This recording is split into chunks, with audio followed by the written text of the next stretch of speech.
We don't ever want to pass up, it seems, an opportunity to escalate. Mr. Chairman. All right. Mr. Chairman.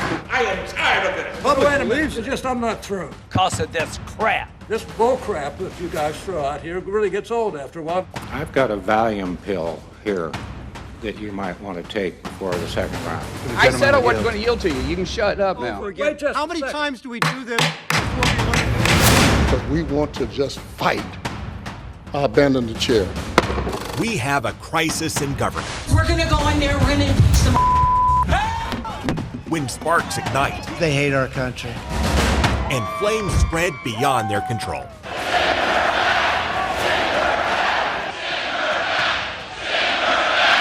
I was not happy when I heard that chant. It was despicable. We're being torn apart. We have a crisis in culture. When social media connects extremists I think the Civil War is already coming. and disconnects the rest. You and I are looking each other in the eye right now, and you don't see a whole lot of that human interaction. And we have a crisis in politics and the media when talking trash gets far more coverage than talking policy. Have you seen his hands? They're like this. When I was doing that, all these networks would cut in live. And you know what they say about men with small hands? That sort of conflict drives more ratings. People have figured that out, and that's how they get on television. Politicians get that. They recognize that I want to be on the news, I need to say outrageous things, and so it feeds into it. Do you regret those insults back and forth, the tit for tat? Yeah, and I said it at the time because it's not who I am, it's not why I ran. We'll examine the causes and potential remedies for a nation divided in this round of Money, Power, and Politics.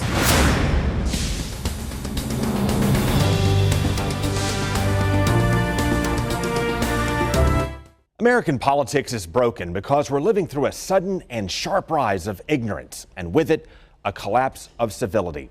And in meeting with activists and protesters on both sides, I found a lot of people trying to lead the way who are completely lost themselves. By the way, I did not include any of those people in the interviews you're about to see. Instead, I selected people who appear to have a higher level of knowledge about the system and the problem at hand. So like I said, I'm the director of communication. I work in communications. So obviously I love the media. I love the news. Well, when I meet anyone who tells me how much they love the news, I often ask where they like to get their news, and often get the same response. I don't really watch the news. I get all my updates through Twitter. Wait a minute, might that be part of the problem? I don't know. I think that Twitter, we get the crunch of it, and news is just kind of long and drawn out, and we just want the updates as quick as we can. You don't want the long, drawn-out, boring stuff. You just want the emotional stuff. Yeah. And so you hear people on both sides calling one another foul, charged words that keep popping up on their feeds. What were you saying to the lady who just came by? That she's a fascist because she wants... The lady who came by is a fascist? Yes. How do you know she's a fascist? Because she's trying to silence us, and when people are trying to I did not see her trying to silence you. There was just a bunch of yelling back and forth. There wasn't a lot of silence. There was no silence. Yeah, the term fascist is now slung around so much and appears so frequently on social media feeds, a lot of people take it to more generally mean someone who is rude and tells you to shut up. Well, when you're insulting people and yelling the things she's yelling, that's fascism. Which is how people on both sides can so quickly call other people who tell them to shut up fascist.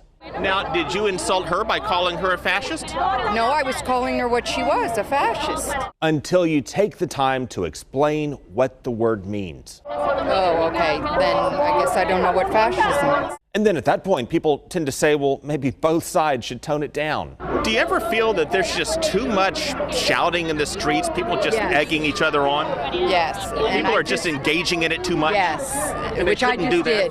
Which brings us to another charged word people on both sides throw around a lot. What do you think of the debate in terms of how it played out? It was very racist.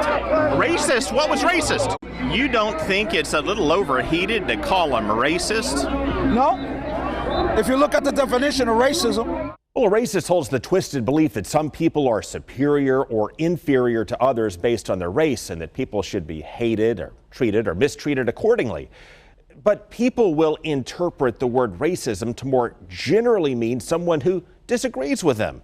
Particularly if someone thinks their culture embraces a particular position, they may see someone who opposes that position as racist. Well, what is the definition of racism? Well, when you do not agree with another group, their culture, when you do not agree with another group's culture. It inflames the dialogue that is not much of a dialogue to begin with. People just seem to be yelling past each other. Yeah, it was very horrible. I feel like nervous walking through this huge group of Trump supporters. I'm witnessing the yelling on both sides here, so you can see where they may feel nervous too. Yeah, I can see that. Well, two things are causing this. The first cause, schools scaled back or stopped teaching history and civics. Former Governor Bob Graham helped revive civics in Florida schools years ago, and he told me that civics education was slashed by politicians because politicians benefit from having uninformed voters. There is, unfortunately, a core of people in politics who think it's not to their advantage to have the public very well informed. If more people became engaged, maybe there'd be more opponents running against them when they ran for re-election. Second cause, people stop reading and watching traditional news, and wingnut commentators and social media now deliver the only stuff a lot of people see. That's also, you can see both sides quick. News but is on normally... Twitter, you're going to see the stuff that gets the most likes first. Yeah, you're going to see that. And that's going to be the stuff that's going to get you angry. Yeah, normally. And many who no longer watch or read traditional news now define or interpret the word news to mean a superficial tidbit used to provoke rather than inform. Nowadays, a lot of people like to see aggression from both sides because it gets them going. And both sides score likes and those little angry faces. Yeah, I think people are just going to argue to try to get the Trump people going, and then the Trump people are just going to try to get the Dems going. Why do you just want to get them going? What is that? What purpose does that serve? I don't know. I think they just want to get a reaction out of them so they have something that will go live or go viral. That's kind of the era it is today. Pew Research studies now show around 2/3 of Americans get their news through social media. But the algorithms only expose them to stuff that reinforces their pre-existing beliefs. And a majority who get their news on social media expect it to be inaccurate anyway. And knowing that, they still go there to get their information. I don't listen to Trump because I don't believe anything that he said. I just feel like... Wait a minute, but how would you not believe him if you don't listen to him? No, I mean through Twitter. It forms two tribes, both sides locked in no matter what, until you pull individuals from the group, inject context or nuance, and press them to think. What would you say to someone who's given lots of money to propel Chuck Schumer's political interests? Money talks and BS walks. To those who oppose Republican orthodoxy on trade? My opinion, for those who oppose the Republican orthodoxy on trade, you had 8 years, and all Obama did was take us down. What about those who continue to spin us on a path to going broke?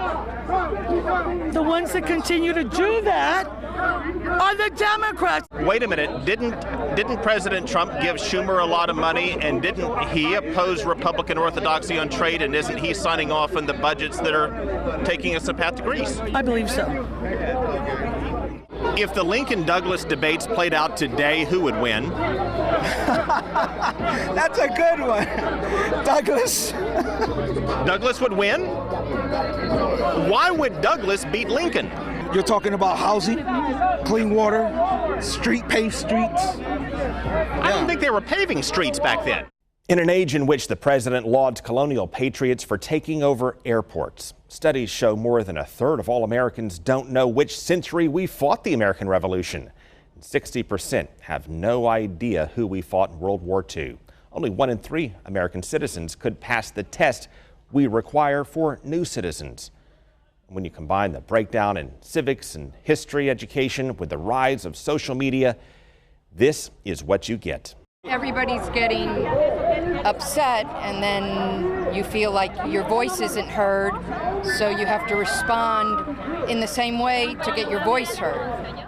We'll show you specifically how politicians created this mess and ways to clean it up when we come back.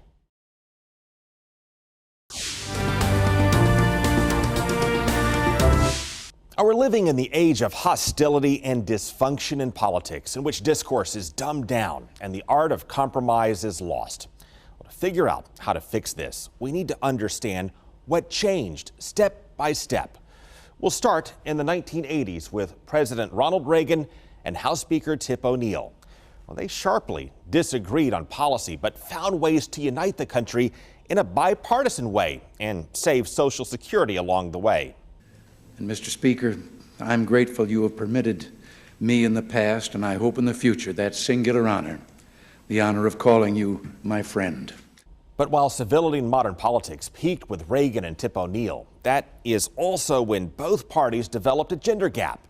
Reagan lost ground with women and he gained ground with men on policy. And as that gender gap widened, moderates from both parties jumped ship. The Democrats lost conservatives like Zell Miller as their party pulled left, while Republicans lost moderates like Charlie Crist as their party pulled right. Because there is one thing I know for certain. I'm running as a Republican. As an independent, I can't tell you how comfortable I am as a Democrat. Republicans used to have a big moderate and liberal wing in the Northeast and in California, and Democrats used to have a big moderate or conservative wing in the South. That helped balance the parties and naturally moderated our politics. But as the gender gap took hold and the country was rocked by President Clinton's sex scandal and impeachment, and then a divisive and unpopular war under President George W. Bush, both parties lost one of their wings and pulled harder to the right and harder to the left. And as that happened, each party began to dominate different regions of the country, which gave them more power to draw their state's election maps and manipulate the congressional districts to their advantage. Now, what has changed over the years is the gerrymandering of congressional districts so that you have a predetermined outcome before the November election. You know who's going to win. Well, that goes back more than 200 years to a man named Elbridge Gerry. To reward his party, he signed a law to redraw the districts of Massachusetts. And one of them was so rigged and squirmy, critics said it looked like a salamander, so they mockingly called it a Gerrymander, and over time, gerrymander. It came to describe the way politicians stack their districts with voters from one party or the other to keep their districts safe. And both parties have done an awful lot of stacking in the past 20 years. It is in part because we have a closed primary system and we have gerrymandered districts to protect incumbents on Republican and Democratic sides, which for 20 years has led Republicans and Democrats to realize their path to getting reelected is to cater only to their base and to speak down to the other side, because otherwise they'll be primaried for not being a good enough Republican or Democrat. Moderate, which by definition means keeping reasonable limits, became a dirty word in politics. Dewhurst has served as a moderate Republican. Meanwhile, the U.S. Supreme Court opened the floodgates to big money. Now special interests can spend unlimited cash smearing candidates they don't like. The bulk of the vitriol that you hear in politics today is predicated by special interest groups who have stuff at stake. So, and it doesn't matter if it's left or right, all the groups are entrenched, they're fighting for their territory, and they've moved in the last 20 years to these scorched earth policies. And then hostility and racial tensions escalated through the Trump and Obama years, even though Obama ran on the promise of bringing us together. There is not a liberal America and a conservative America. There is the United States of America. But his call for hope and change hit roadblocks from the start. No, no, no. Not God bless America. God damn America. The angry and inflammatory sermons from Obama's pastor turned the race to issues of race. And that took off after Obama won. Don't you do it! Controversies over race flared up over and over again. Professor Gates then shows his ID to show that this is his house. And at that point, he gets arrested for disorderly conduct. From the Henry Gates arrest in Beer Summit to the death of Trayvon Martin in the Zimmerman trial. The jury fined George Zimmerman not guilty. You're violating state-imposed curfew. To the shooting of Michael Brown and the conflict in Ferguson. It all stoked controversy and resentment and inflamed the nation on a fault line of race.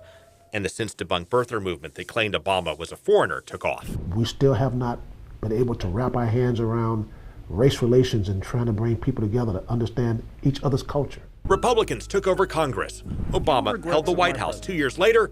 Gridlock set in for years, and the president broke a big campaign promise. We're not going to use signing statements as a way of doing an end run around Congress. Whenever I can act on my own, I'm going to do that. Then the tension and rancor escalated in 2016 with the race to succeed Obama, with the war between Clinton and Trump. You could put half of Trump supporters into what I call the basket of deplorables. He's the devil. He made a deal with the devil. President Trump had been a leading proponent of the birther movement, and as a candidate, he fed off of fears that had been building for years as our nation's economy and culture changed. It's breeding resentment along lines that I'm not comfortable with, racial lines, demographic lines, ethnic lines. We're scared. We're scared of an Obama presidency. Here's how John McCain responded to his supporters' fears in 2008. He is a decent person and a person that you do not have to be scared as President of the United States. McCain tried to defuse it. He's an Arab. He is not. No? No, ma'am. He's a decent family man, citizen that I just happen to have disagreements with. Now here's how Trump handled a similar situation in his race for president. From White Plains, amen, okay? We have a problem in this country. It's called Muslims. We know our current president is one. Right. You know he's not even an American. We need this birth question. certificates, man. But anyway, we have training camps growing where they want to kill us. Mm-hmm. That's my question. When can we get rid of We're going to be looking at a lot of different things. And, you know, a lot of people are saying that. Trump also won by ridiculing his rivals. As I say, crooked Hillary, crooked Hillary. So when little Marco spews his crap, be crazy Bernie. He's a crazy man. Lion Ted. And it worked. I heard Lion Ted was going to be here, so we had to come represent. The Lion. Once again, Lion Ted. Voters rewarded Trump. America is a better country without you.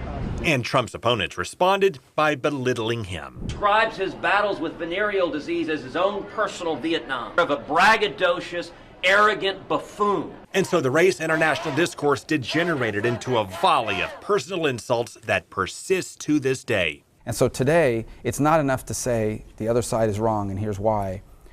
It's almost an immediate step towards demonizing the other side. They're not just wrong on this issue, they're evil, they're horrible.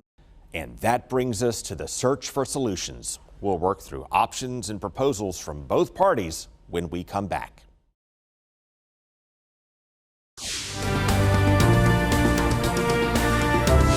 We're living through a spiral in which hostility and dysfunction in politics turn people off. And as they tune out, the clashes accelerate as a smaller and smaller minority splits into two tribes and takes the lead. Research from the watchdog group More in Common found 67% of Americans have disengaged. You can call them the exhausted majority, and they hold the key to restoring what most people want. Because polling also found 25% want to stand their ground and never compromise, while 75% want to work toward finding common ground. Well, as for how we fix this, activists and policymakers, of course, have different thoughts on how to do it. From adding more guardrails to social media to stop the flood of rancor and distorted information, to hoping the Facebook craze will eventually collapse as the CB radio craze did decades ago. Polling also shows 83% of Americans think we are more divided than ever before, which on one hand underscores the frustration over this deepening divide, while on the other hand makes you wonder if that 83% forgot about the Civil War and how well our schools may be teaching history and civics. Activists like former Governor and Senator Bob Graham say we have to commit more here to public education so that more citizens will become more engaged. Meanwhile, there are competing and hotly debated proposals to restore civility and compromise in Washington. Florida's Education Commissioner and former House Speaker Richard Corcoran, for example, says we need term limits. And 8-year term limits across the board on the federal level, I promise you'd see a drastic decline in the rancor that you're talking about. Another proposal, former Congressman David Jolly says we need to break the chokehold that big money has on politics. He wants tough new restrictions on political fundraising. Simply prohibit members of Congress, your elected officials, from asking you for money. It gives them their time back to do the job they were elected to do. So what about the politicians now who rig their districts for personal gain? Well, the U.S. Supreme Court did make it harder to stop both parties from gerrymandering. But Florida passed an amendment, and other states ask independent panels to draw the districts to make them more competitive between the parties. There are also proposals to give nonpartisan voters in Florida a say in the primaries. On that note, there are competing ideas of how to do that in our state. We'll work you through the proposals with pros and cons in the coming weeks. Meanwhile, dozens of federal lawmakers from both parties signed this civility pledge, and we'll see how well they keep that pledge in the coming years. And that brings us right back to the voters, who can reward the politicians, who can show how they can work together for common good, and show how they can disagree without being disagreeable. Closing thoughts on that when we come back. The age of social media gives isolated extremists a way to coordinate so that they're no longer isolated. And at the same time, it changed how mainstream Americans interact in ways that are far less personal and far more toxic. It feeds a cycle that stokes anger in an age in which people from different perspectives don't often mix unless they're slinging insults through a keyboard. Well, to that end, we'll continue to examine proposals to restore civility in depth. You'll find a series of long-form interviews and investigations on our YouTube channel. Search for Craig Patrick's Money, Power, and Politics and click subscribe. Meanwhile, we'll continue to map out options and potential remedies each week on Money, Power, and Politics.